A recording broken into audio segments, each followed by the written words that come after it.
magnificent. It grows to a huge size.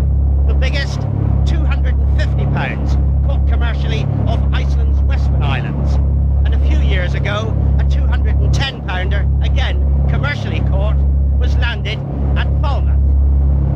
So how big does it go? That's one of the great mysteries about the conger eel. We're heading out of Plymouth aboard Tony Allen's Electric Blue, a high-tech vessel with a great turn of speed. Our destination, a wreck way out there, 57 miles out. The reason? A wreck loaded down, we hope, with giant conger. So who have we got on board for this great trip? Roger Herity, who's got a very close association with conger. He's one of the few men in Britain to have taken a series of eels from the shore in the 50-pound class. And we've got Steve Womack, a comic and rising star. He's an expert freshwater man in his own right, who's never met the sheer power of a heavyweight conger. He's hoping to qualify for membership of the British Conger Club on his first ever trip out.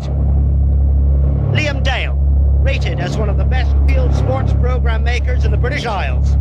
His passion is conger fishing, and as a Plymouth boy, he's delighted to be back on home waters and determined to improve his personal best. And finally, Andy Little, who really needs no introduction.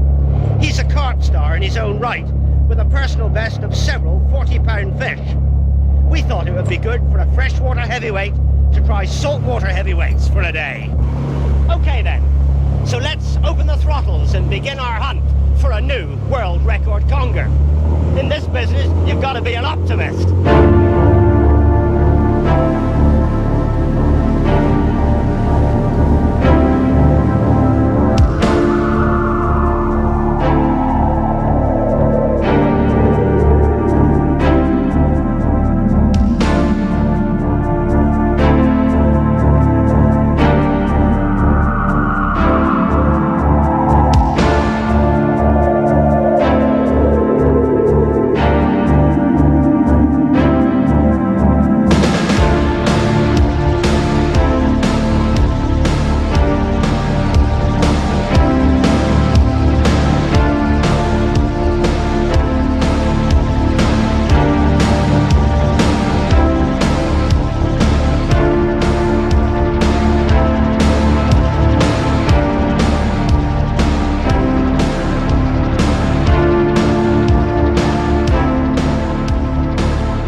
In any conger hunt, perhaps the most essential item is having the right bait, and that is mackerel or squid. Well, we've been lucky today. We've found a big shoal only about 7 miles out, and as you can see, they're coming up by the stringful, and that means an end to any problem of insufficient bait. Can really be a nightmare at times. You can spend hours literally looking for what we've found in a matter of a few minutes. So the best of bait, and that should lead to the best of conger as well. It isn't really just a question of dropping the feathers down.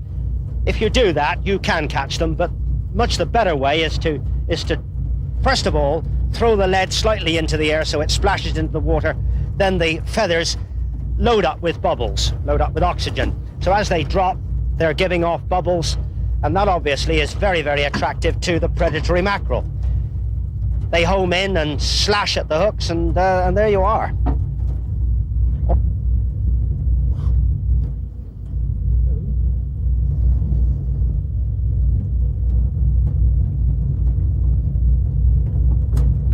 They're just about the right size as well. Nice, average 10-ounce mackerel. Makes a perfect bait on a 10-0 hook.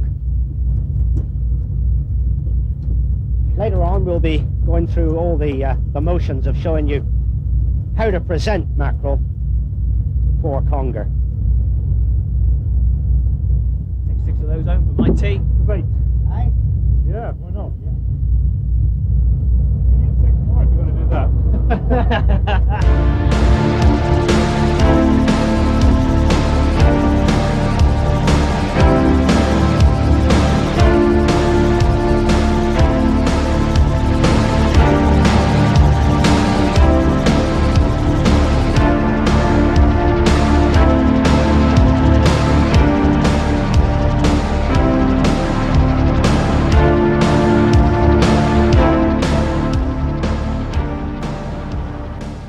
This is the Plymouth boat, the Mistress, skippered by Bill Warner. Bill operates daily to wrecks lying in mid-channel.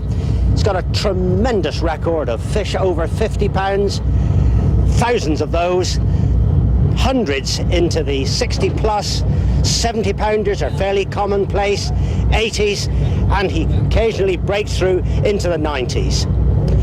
If the British record is going to go, then Bill is going to be in there somewhere.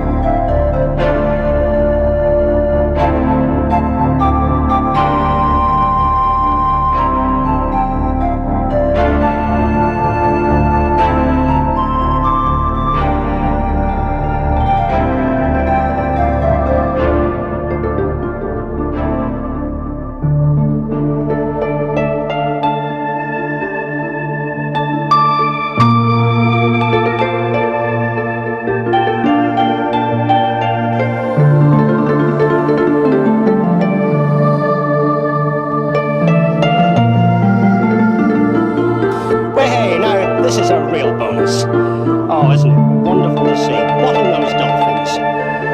And we've been joined by a fair number of these beautiful creatures.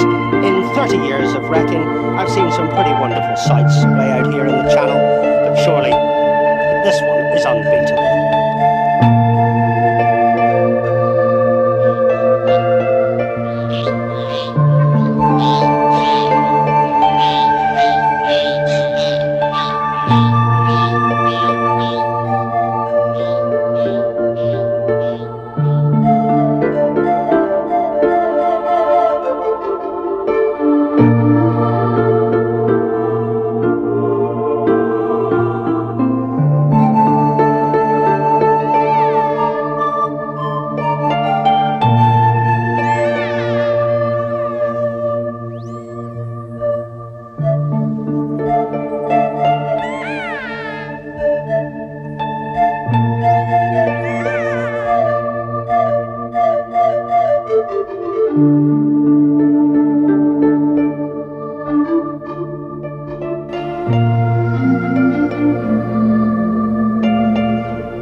Well, we're going to share a wreck today with the Salcombe boat Anglo Dawn, skippered by Ted Cook, another front runner in the Conger Stakes.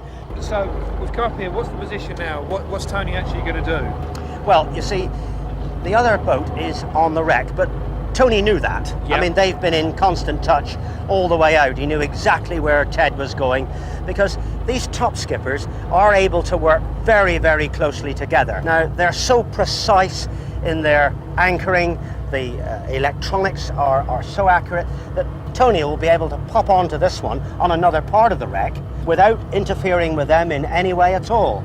Now, the fish that's just come up, as you can see, has been released, in spite of the fact that it's a fish of around 30-40 pounds, but conservation plays a big part in today's offshore wrecking. And Ted, being Ted, he insists that most of these insignificant fish, by his standard, well, they go back to fight another day. And it's this kind of practice which is safeguarding the future of definitive offshore wreck fishing. Conservation, absolutely vital in this day and age. There's a classic example of it. To my way of thinking, that is wonderful to see, that these fish going back like that. That's that really is quite something. what it's all about, Andy. That is super. And if only more people would realise the importance of putting these fish back. And when it comes down to, it's not only conger, you know, it's all other species that can go back. Now, Right. on deep wrecks, of course, you can't really put pollock and cod and things like that back. That's 'cause they're Or gassing ling. up. Yeah, they're gassing up. Yeah. The swim bladders have gone. They've taken in Right. air, and they just cannot go back down. But the conger has no problem. It doesn't have a swim bladder, and shoom, straight to the bottom. I reckon, Tony, that you'd consider, once we're now in the situation we are, that this is really the most vital box of tricks on the boat, isn't it? Well, together with the navigator, obviously, it pinpoints everything that we want to do. It's our eyes on the seabed, and you're never actually sure whether you're there unless you can actually see what is on the seabed. So the echo sounder is very important. This particular model features a lot of power. It whops out 5 kilowatts, so it's an extraordinary beast, and it's our eyes for everything. Right, so I've got me a bit of bait here, Mike. What are we going to do? Put this on a hair rig or something or other? Well, you could do that, but I don't think it'll do you a lot of good, Andy. Right. No, I reckon we'll do him as a flapper. What's a flapper? Flapper, I'll show you. The first thing you need is a sharp knife. Now, you get idiots come out here with jackknives and stuff like that, you know, and Right. expect to present a nice bait, and you just can't do it. First of all, you get your knife. Just slick him straight in behind there. Backbone's through. this side, just through there. Look. Find the backbone So almost like filleting it. and go, exactly, see? Yeah. Go through there, just like that, okay? Right. Then you can turn him over and do the same thing on the other side. So you've cut down either side of the bone. Cut down either side of the bone. Gotcha. Right, then all you've got to do is just gently remove the bone. Leaving like either so. side. Leaving either side. Just got a little bit of there to turn that one over. There he is. Now, there's a flapper. Now the tail has got to be cut off. Right. Otherwise, it twists the bait in the Spins water. up. Spins up in the the bait. water. Right, Okay, gotcha. so there's a flapper. Well, there are a variety of ways, of course, to mount, but this is the most generally considered to be the most effective. Okay. And So it's what size hook's that? simple as that. This is a 9.0. A 9.0. A 9.0 mustad. Right. The trace is nylon monofilament, Mhm. and this is 250-pound breaking strain.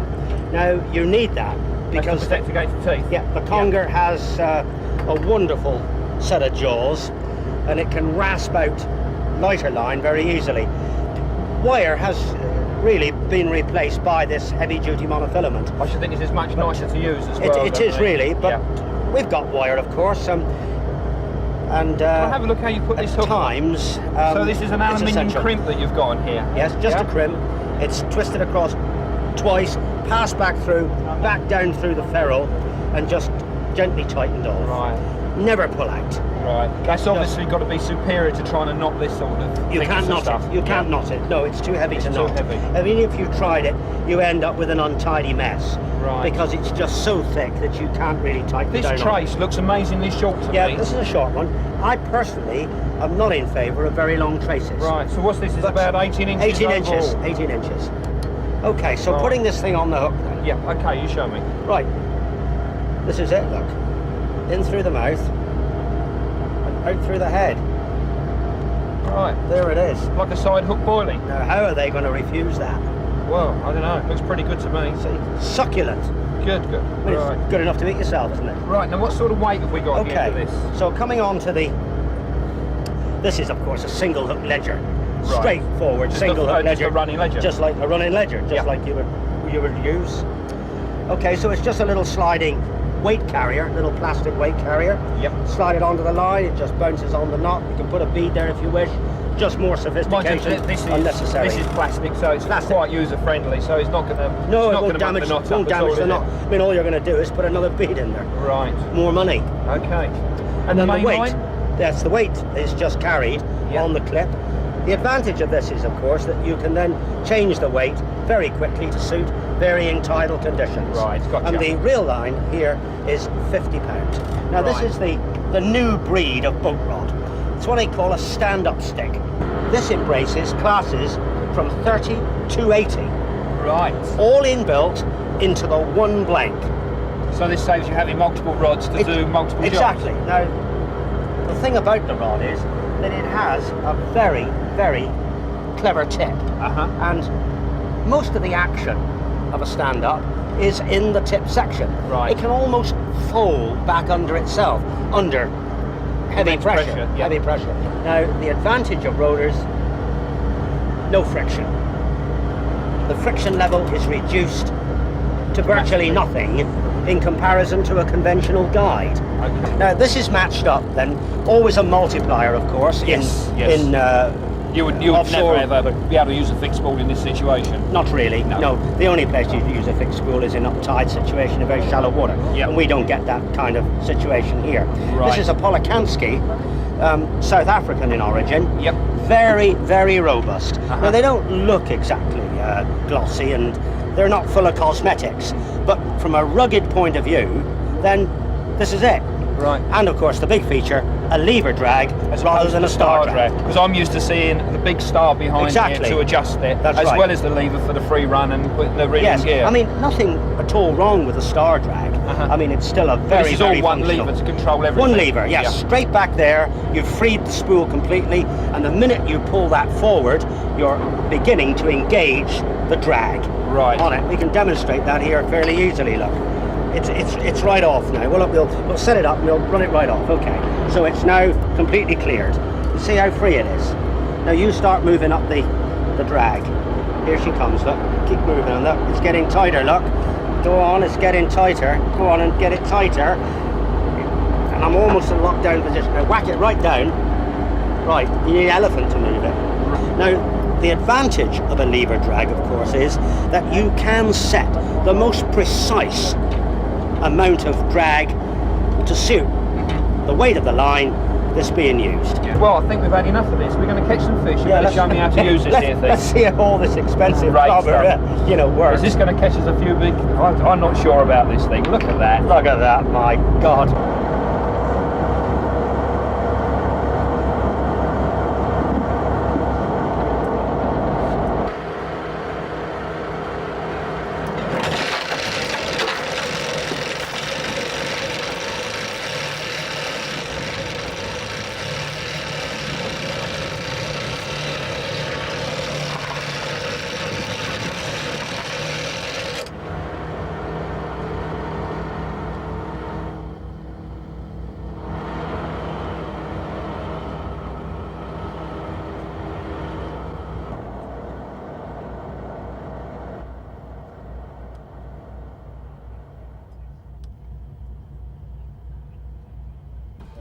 What I'm doing here.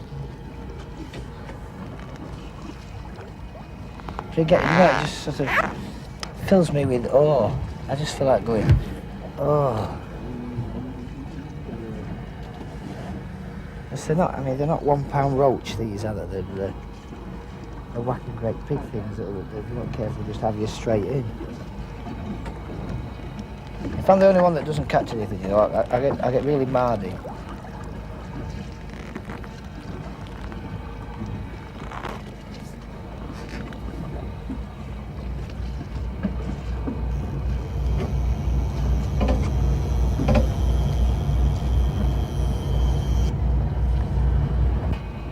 Granddad used to do this, deep sea fishing. This guy was mating a boat, Albert. And they were out off, it was off the coast of Scotland, and they hadn't caught anything for ages.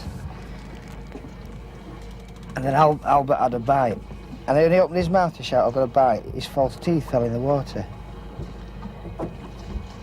5 minutes later, my granddad, for a laugh, he wound his line in. And he took his false teeth out and put them on the line. He turned around and says, "Here, Albert, look at that. You wouldn't believe it, would you?" And Albert took them off the hook, put them in his mouth. He said, "No, they're not mine." Took them back in.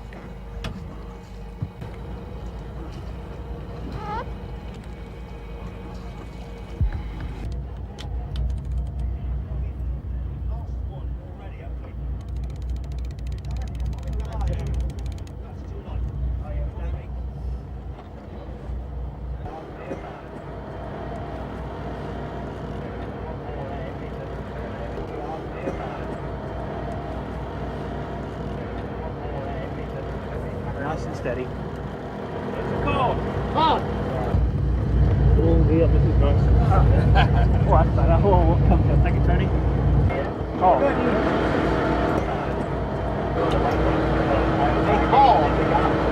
The size of that mouth.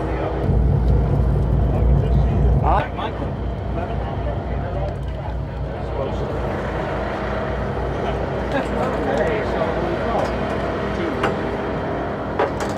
that's a nice one, isn't it?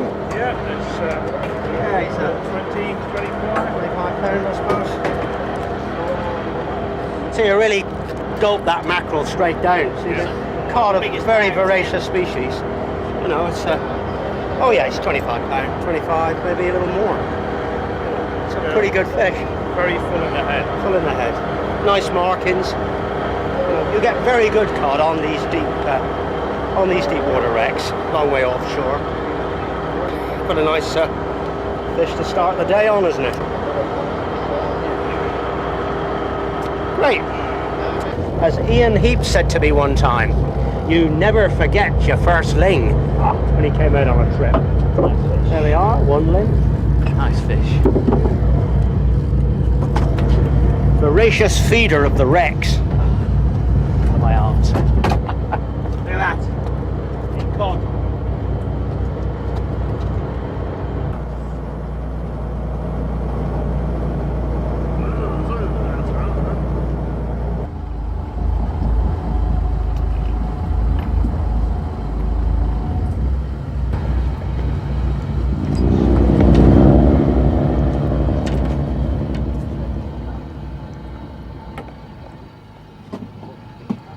Got it. Right, Steve. Yeah.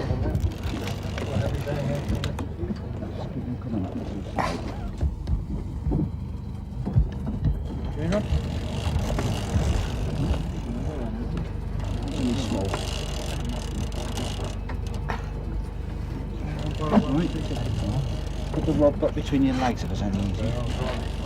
That's all the boys. You all in there? Yeah. Better? Pump up slowly. One on the way down. Up slowly. Keep standing, turning around a bit. Every so often I just get him. I wish I weren't left-handed at times like this, you know. There he is, this is a better one. Look at this, look. Look at this, look. You up? I've got him out, yeah. Alright. This is doing That's got a fish on there. He's a strong one. Very strong. I've never anchored him. My weight drifted him for talent. Another one there as well. Come on, boy, he's really hanging there. He's really hanging there. I had him out. Well, that's in the top of the wreck now, I don't know.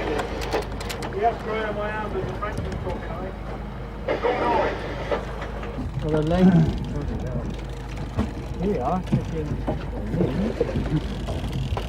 Moving away.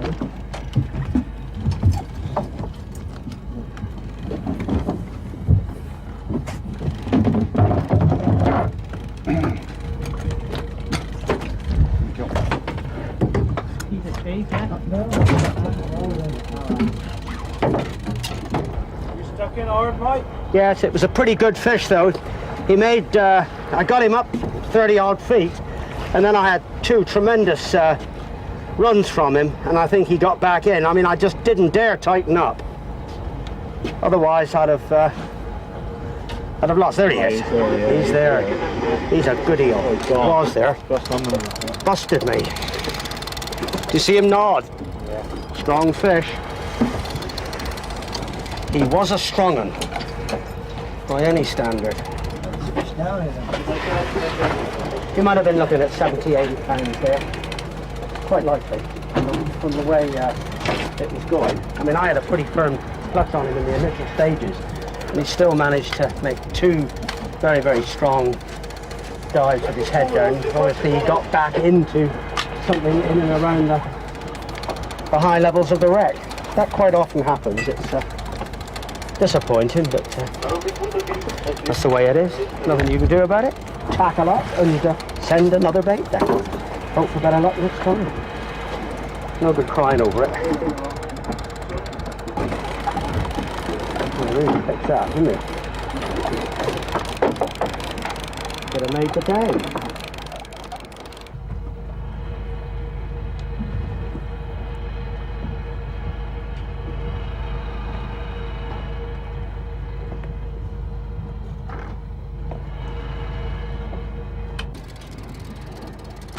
This is a mackerel, it's a big one. I should have had one of them got the straps on. No, you have to learn your first eel with your own groin. I'm not entirely sure. I'm watching Steve tug the ship here, but It's shot. I'm going to wait now. Yes, that's a fish. That's a fish.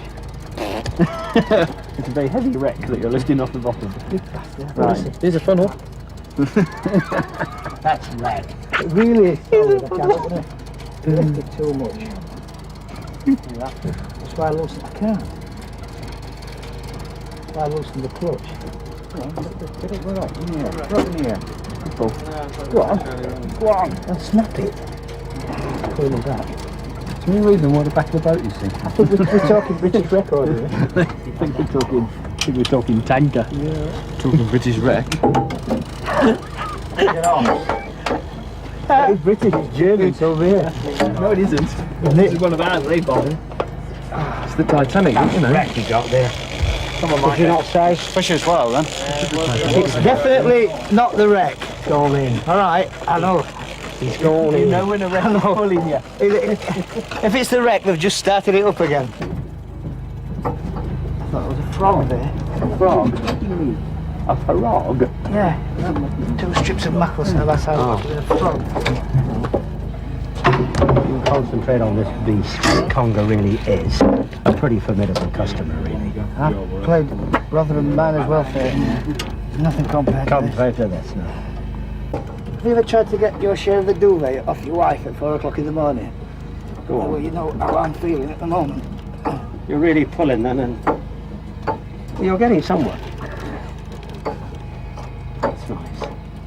Because I once tried to get my share of the duvet off your wife at 4 o'clock in the morning, and it's not really easy. Oh, that's a nice fish. That is a good one. Oh, let that clutch. Let the clutch off. That's right. Let him go. He didn't like the surface. That's a cracker. It's a good eel. Get the reel, look at the reel. He's gone down again. Yeah, he didn't like the light. Let him go. You'll get him up again. No, next time he'll be more tired. Start all over Don't again. try and hold him. He won't go all the way. £30 light. He'll First date. suddenly start to slow the fish. Whatever you do, don't try to hold him. You might have to check that bait more. Don't hold him. Let him do what he wants to do. He's strong, isn't he? You got a good eel there. It's taking it way down, Mark. There you will, then you got to fight it all the way back again. No, I haven't. Yeah, What if I get another one after that? You'll be knackered. I tell you, I should have gone into training for this. You never told me, did you? Oh, didn't you? Oh, dear. Well, you haven't been washing your hands in brine for about a month before you came on the trip? Well.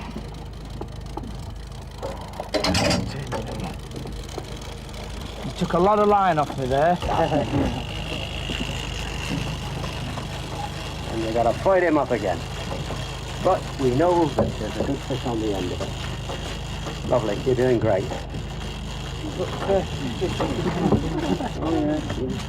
Come on, Steve, boy. You will claim full membership of the Conger Club. A member of the elite. You've won most of that battle. You should be coming into sight again now. Shouldn't he go then? What a dive, eh? Oh, no, just straight down. I bet he went back 100 feet at Must least. have done. Yeah. Surprised me. I didn't think He saw the light, you see, they after do he'd, not like the light. And this is where they're dangerous, right on the surface. A lot of people tighten up too much on the clutch, and then, you know, all hell breaks loose. And the fish is lost. More are lost in these final seconds of any fight than they ever are at the bottom. You're doing great. Steady as she. Here he comes again. Right, now we're getting it seen. This time you're in for real. Here we go. Okay. You ready with that gaff? Yep. They're ready. Right behind you. Whatever, as long as it gets... Here it comes. Keep it in the water. Nice reel. That is Keep it in the water. big conger. And there he comes. Well done. Well done, Steve. Cracking eel. Well done. 60. 60? Yeah. Oh yes, he'll go 60.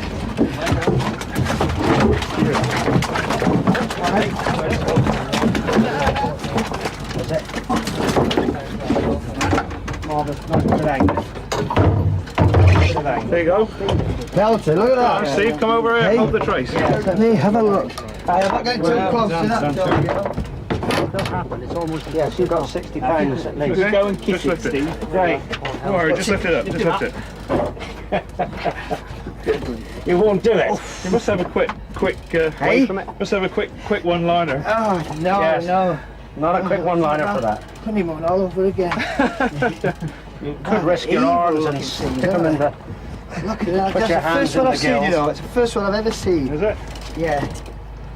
Oh, that's a lovely fish. In the light, you know. Well done. All right, I'll drop it in the. Lovely. No, but you all do that quickly. Right. It does look very well, though. I don't care what you say, I don't think they like this. I don't like it. That's for sure.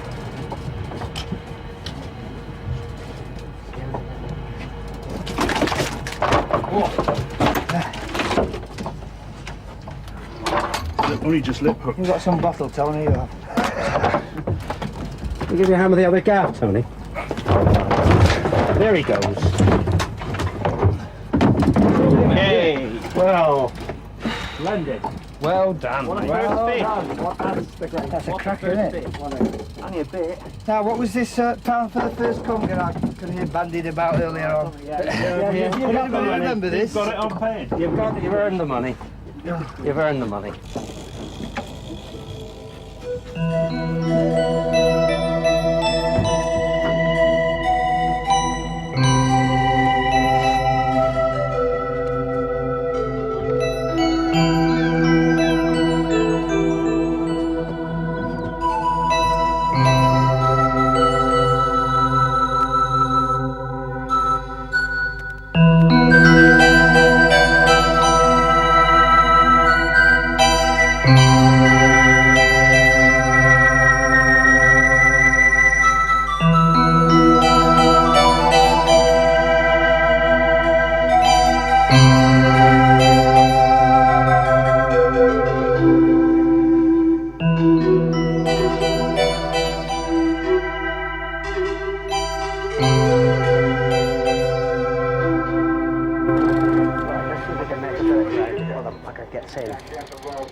Come on. Give him the hammer. All this pussyfooting around. End of the day calls for strong tactics. Finesse goes out the window. Start pumping it. Come on, my beauty. Let's get you out of that damn wreck. You've been down there too long.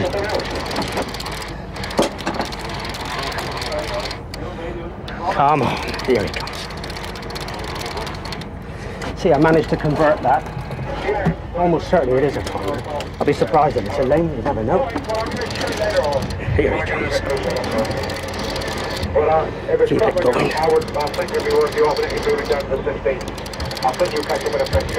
Here he comes. Nothing like as big as the last one. The one that got away.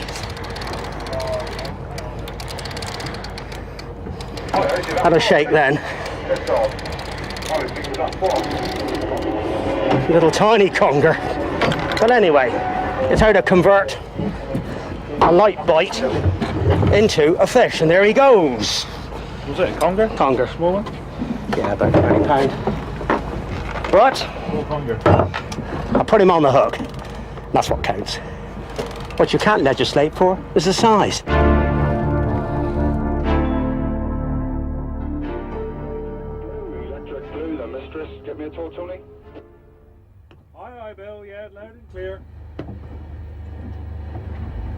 Well, we've got 2 cracking eels here, mate. Yeah, 2 nice ones. And I do believe, I like to think one of them is well over £100. What do you think of that? Wow, that's incredible, Bill. What's your location now? We'll come and have a look, make our way to the port with you. Over. Well, I'm in the middle of the G's, mate. Do you want a line long? No, that's all right, Bill. I'll find you okay. Right, thanks for that. We're starting to steam. Over now. Okay, Tony. See you soon.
Well, this is a sight that you might wait many more years to see.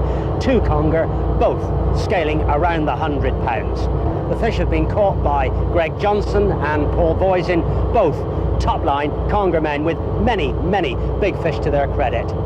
Really, what a catch.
Is that? 87 a quarter. Okay, who caught it? This gentleman here. Right, just tell us about the fight for it then. Well, about 10 minutes to get it up. Took on a £30 main line, and I was just pointed out that it's just lip up, so it's good fish. Yeah, took in deep water. A pretty big catch today, Barry. How far off did you run? About 48 mile, Michael, today. Pretty good. Tide conditions were just right, obviously. Everything was just perfect. We were working out this morning, tidal, the wind, it was northeasterly, which made life a little bit awkward. We had a flood tide, so we put it all together, decided on the wreck that we required because of the way the wreck was laying. So that's what made us go that distance, and it's all paid off. So sticking the flapper straight into the wreckage. That's correct. That's correct. Yeah. Right into.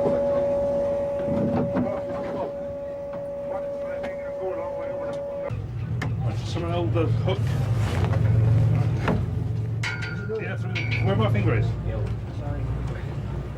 Should be alright. That's not dead. It's not very well. It's probably got a headache.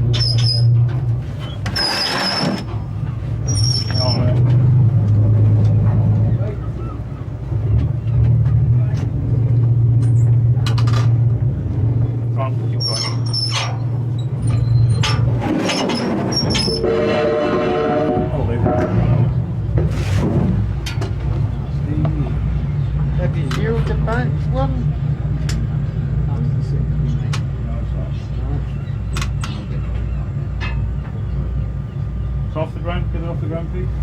Yeah, clear the ground.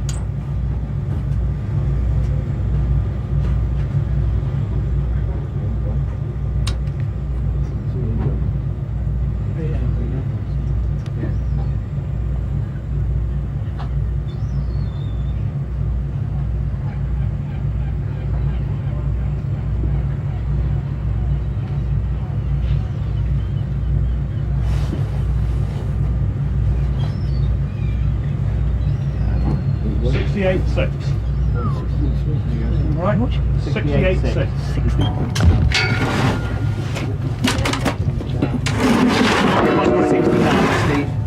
$68.6. Right? No, I didn't think it'd be that big. Yeah. It's a shame that it's beaten Liam's personal best and the best we did. 68.6. To the novice angler, I must apologise to everyone for us. We'll do it, make it straight face. And all I'm saying, lads, is just try a bit harder next time, and I'll tell you what you're going wrong. Mike. Great. Nearly too big for the box.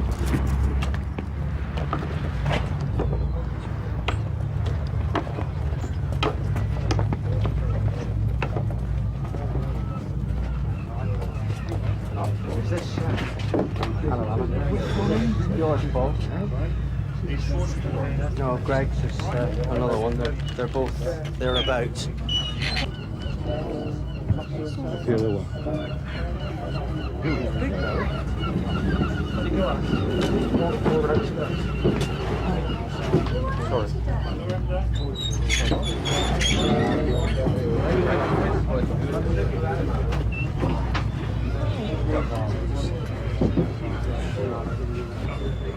Watch it. Push. That's it. Right, go on in. Bill? Is that Bill? Bill. Right. What's the food you don't want to look at? Go on. Well, that'll do. It's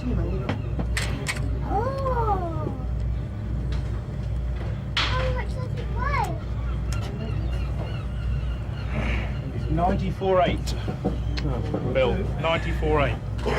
All right, we'll put that box underneath. This one. That'll be down. 94.8. Which one's that? Right, face, Bill. Who's that? Yours? That was Paul. Well done, Paul. I got my fingers crossed. Metal fish. Well done, Greg. Congratulations. Roger. Right, have we got to weigh him on here, Bill? He's almost there. I'll put it on this side. Can you do it on this one, Luke? Okay, right. We have to drop that down a minute. Hang that one on there. Yeah.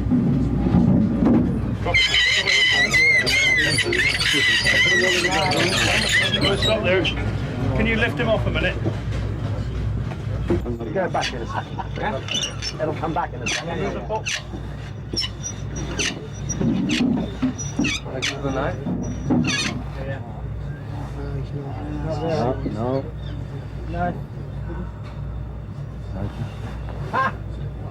98 and a quarter. Ah, he's bigger than elephants. Bigger than elephants. Oh, 98 and a quarter. 98 and a quarter. I thought they would be there. Sorry, you put it out. Yeah, we'll get them back on the boat. Yeah. Clearly, you've got to get them back on the boat anyway. 98 and 98.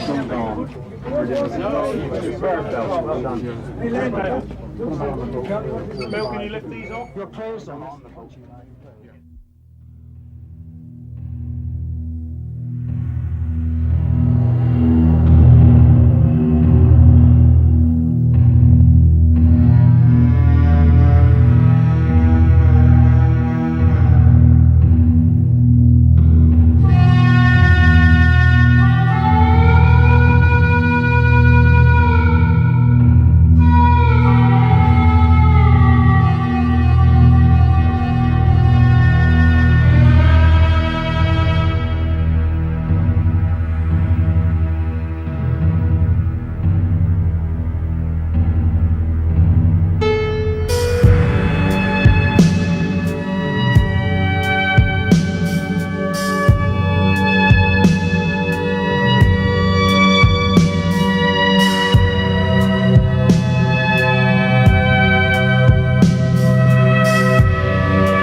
Well, Hans, you've captured perhaps the most coveted record in saltwater angling. What's your reaction to that? Oh, I'm very happy and very pleased with it, because I have really been going for that fish for quite a while. So tell me about the end tackle and what exactly happened at the moment of it. Yeah, the end tackle I used was a normal with a flapper mackerel and on 2 feet of a very heavy monotrace and a 9/0 mustard hook. And was the bite fierce or gentle? Very, very gentle. To start with, I thought it was a very small fish, but when I had paid it back some line and then it was moving again, I could feel it was a big fish. Do you think that you were right into the wreck, or perhaps just a little bit lucky and on a clearish space? No, I think it comes down to luck, because very often the big congers, they go into the wreck and then you are stuck. But this one obviously was not going into the wreck. So you're a little bit lucky there. I was very lucky there, yes. What about the time that it was coming up? Several runs, several fierce plunges, line strippers? Yes. I had it about mid-water 5 or 6 times, and every time it took me right back to the bottom. So after the 3rd or the 4th run, we could see that must be a cracker. And at the surface? And at the surface, yes, when it came up, all the mates on the boat cheered, and we could see it came out of the water about 20 meters away from the boat, rolling around. But it was quite quiet when it came to the boat, and the 2 gaffs went in perfectly. Basically, because the fish had been tired out, hadn't it? It had been tired out. It had been played correctly, in other words. Yes, that's right. Because if you bring them up too quickly, you often see they will smash everything on the boat and nothing more dangerous than a green fish at the gaff. That's right, that's right. Hans, you're chairman of the European Federation of Sea Anglers. So what do you think your colleagues and friends throughout Europe will think about your great feat of angling? Yes, I have very good friends, angling friends all over Europe, and I have already had some reaction from some of them, and they are very pleased that I finally succeeded catching that big eel. Now, you're a Dane, now living permanently in Plymouth. Why was that? One of the reasons was a very, very good angling you have here. Also, the climate is somewhat better than the Danish, even if you say you have a lot of rain, but it is much milder here. But really, all down to the fact that Plymouth is an angling port of some standing on the European sea. Yes, that is for sure. Of course, we've had, 3-4 European Championships staged from the port, and we are due to host it again in 1994. That is right. Plymouth was elected for the 94 championship, and we are looking forward to that. Maybe in that championship, somebody could deprive you of the eel. Oh yes, they're most welcome, because I know it won't last forever. Anyway, many congratulations on a tremendous feat. Thank you very much. Superb. Thank you. Howard, anglers have always considered the conger to be a species of mystery. How does the marine biologist view it? Yes, Mike is very right. We still see the eel as very much a fish of mystery, particularly in relation to its biology, which we only know a small amount about. It's very interesting that this fish that typically lives on the bottom and we catch around reefs and wrecks actually migrates offshore to spawn, and it migrates to an area somewhere off the Azores and the Sargasso Sea in 4,000 metres of water and spawns there in mid-water. It actually makes his migration in mid-water. And then what happens? Well, the jaws start to become non-functional, its digestive system starts to degenerate, and its reproductive organs become much enlarged. And the little, very tiny elvers, that we know them as, scientists call them leptocephali, only about this long, they're very leaf-shaped. In fact, they were originally thought to be a different species of fish, and those take approximately 2 years to come back in the North Atlantic drift to our waters. What about growth rate then? The growth rate is fantastic of conger. They're very, very fast compared to most fish. And most of our data, because as you know, the eel is a scaleless fish, so we can actually age them from scales. In 5 years in an aquarium, fish have reached 90 pounds in weight. It's a very tremendous growth rate. Sure. Now, we know about the 250-pounder caught commercially off Iceland's Westman Islands. Now, that can't be the ultimate, can it? Well, the honest truth is we don't know. The big question... The mystery bit again. Yeah, the big question is, to what size do these fish get before they migrate offshore and stop feeding when they're going off to spawn? How big they'll go before they go Well, off? Hans is 110 pounds, 11 and a quarter ounces, the biggest ever with rod and line. Do you see that record increasing? Oh yes, I think it's quite on the cards that we will see fish over the next, 4 or 5 years, creeping up towards the 140, 150 pound mark. I don't think that is at all unlikely.